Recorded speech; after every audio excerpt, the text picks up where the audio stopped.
Bienvenue sur Vigie Africa.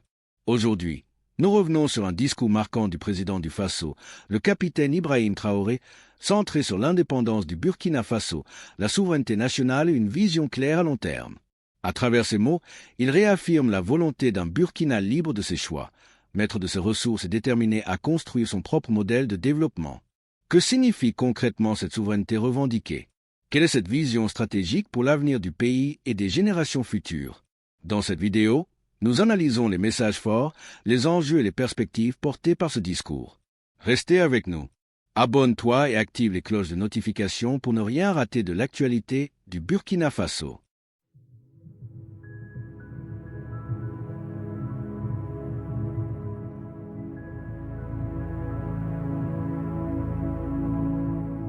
Docteur Yarabatula, je reste avec vous. Désormais, exit déposer les armes, c'est fuir ou mourir au Burkina Faso. Oui, bon, je pense qu'il y a un élément qui est passé sur votre chaîne du grand reporter Philippe Bada et qui montre déjà qu'une grande tête des mouvements est vraiment tombée avec une grosse satisfaction. Je ne comprends pas très bien mourir, mais écrasé. Les concepts et ça c'est vraiment écraser les ennemis. Donc ils sont je pense qu'ils sont actuellement, ou encore le Burkina dans sa progression, dans cette lutte et dans cette dynamique d'en finir. Et nous avons déclaré que l'année 2025 là allait être vraiment l'année où on peut respirer. Donc fuir, mourir. Moi, je pense que c'est une seule chose. Parce que dans notre contexte, et pour tous ceux qui ont étudié le phénomène du terrorisme, même l'extrémisme violent, vous allez vous rendre compte que mourir à un moment donné pour ces gens-là ne veut rien dire. Parce que la banalisation de la vie est arrivée à un niveau, la consommation de la drogue, des stupéfiants, ils n'ont pas peur de mourir. Par contre, de plus en plus, on les voit fuir, on a cru qu'ils étaient courageux. Mais souvent quand on les chasse, on se rend compte qu'ils fuient pour sauver, quelqu'un a dit. Voilà.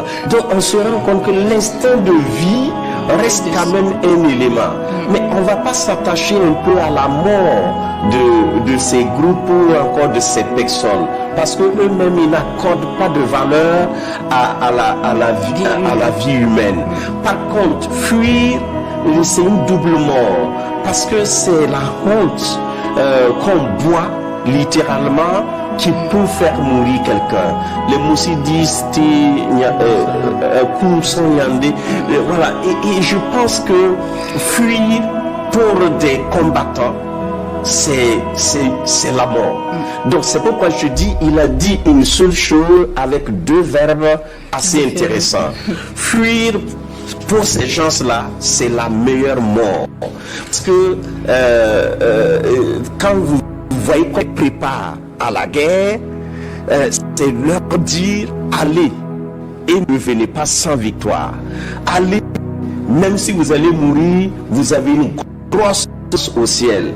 Allez et mourir pour justement l'idéal. Donc ils sont galvanisés à aller pour mourir. Par contre, revenir sans victoire, vivant, c'est la meilleure mort.